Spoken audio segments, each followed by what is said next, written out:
Hey Doug and Valerie, this is Andrew. Sorry it took me so long to get back with you. Had some family stuff I had to take care of. It ended up having to go down to Atlanta to help out with some stuff with my mom and dad.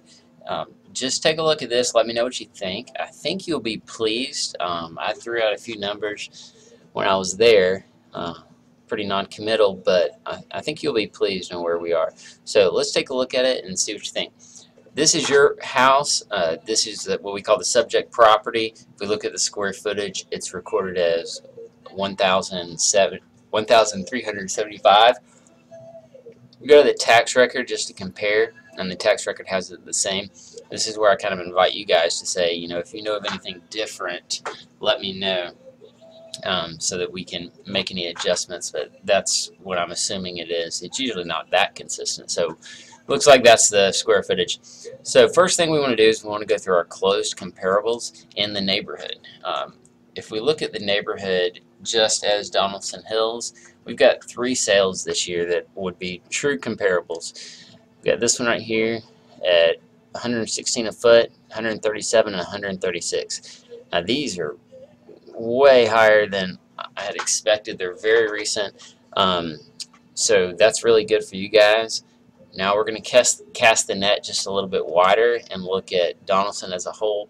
I have to cut out anything that's new, and I say new, anything that's built within the past 20 years. We're assuming that the buyer would only be looking at what I call old Donaldson and wouldn't be interested in the newer homes.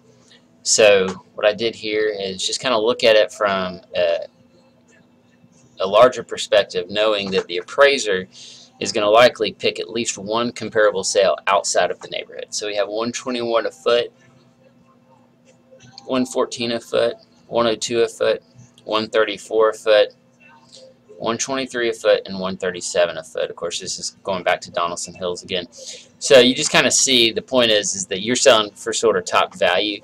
Any sort of appraisal that goes outside of your neighborhood is actually going to hurt you in this case. And they will pick at least one outside of the neighborhood, so just to let you know. Okay, so this is where the rubber meets the road, where we look at the determining factors that really take those numbers that I just threw out there real quickly and apply it to your house. I've done all the math outside of this presentation. So what we want to look at first of all is the determining factors with value. Square footage is our biggest thing. I'm using that as what we call a multiplier to determine it. Then we look at past sales, the condition of the property, and updates completed.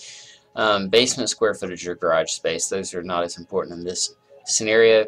The condition of the property is obviously going to be top notch, and the only thing is we have to be able to differentiate what condition of our property would allow an appraiser to make an adjustment to the house. And I think that those 2 highest comps we have at like 136, 138 roughly, are in similar condition. Even though they're older houses and some people will recognize the value in having a newer house, I don't think that that's going to change the appraisal point of view or what a buyer would be willing to pay.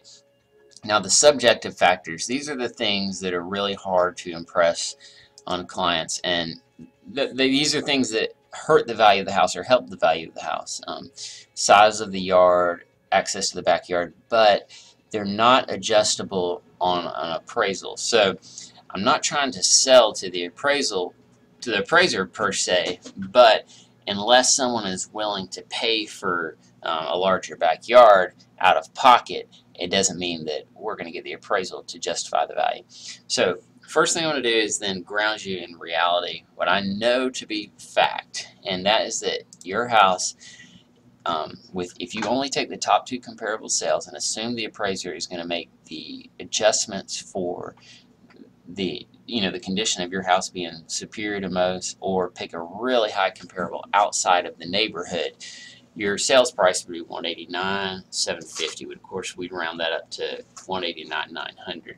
Now, generally, when I stop there, when I go there, my next place, what I call Fantasyland, tends to be a large margin where we're shooting for the highest the highest possible appraisal. But in this case, it's pretty tight. So the only adjustment I'm making here is for appreciation, meaning that the appraiser is going to allow for a little bit of leverage, considering these sales are in the past and the market has to go up. But they're so close. Our best possible appraisal would be about 140, or a list price of 192. Okay, so now that being said, I don't like to sell to appraisers. I know I've talked a lot about that during this presentation. However, appraisers have enough pressure on them from the banks already, and that's kind of what I've talked about. But they also have pressure from the lenders and the buyers to make deals work. So I want to see us sell for the most anybody has sold for in the neighborhood in this price range. So my suggested marketing price is $199. And that way we would just put the burden on the appraiser. We would have from the get-go a possibility of having to renegotiate when the appraisal comes in, but it doesn't mean you have to sell for that. It just means that it's on the table that if it doesn't appraise. That's because most buyers will bring 3 contingencies: a financing contingency, a home inspection contingency, and an appraisal contingency. That appraisal contingency will come into play last of those 3. So I hope that that makes you happy. And again, I like to shoot straight, so I'm not telling you what I want you to hear as much as I'm telling you what I think you need to know to make a good decision. Now, your payoff. We talked about that a little bit, and if that gets you the house that you want in Hendersonville, then with a down payment, then that might be something you want to act on. If not, we can wait it out for another year. I know the Fed is talking about raising rates in September.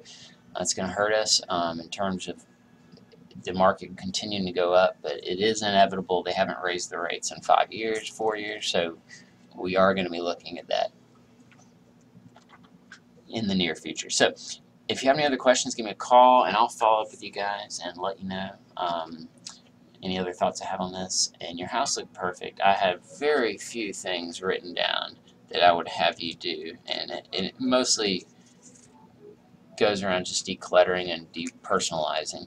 And your house isn't cluttery, don't get me wrong. It's just that those are the kind of things that help streamline the viewing of the house. So if you have any questions, give me a call and we'll go from there. Thanks, guys.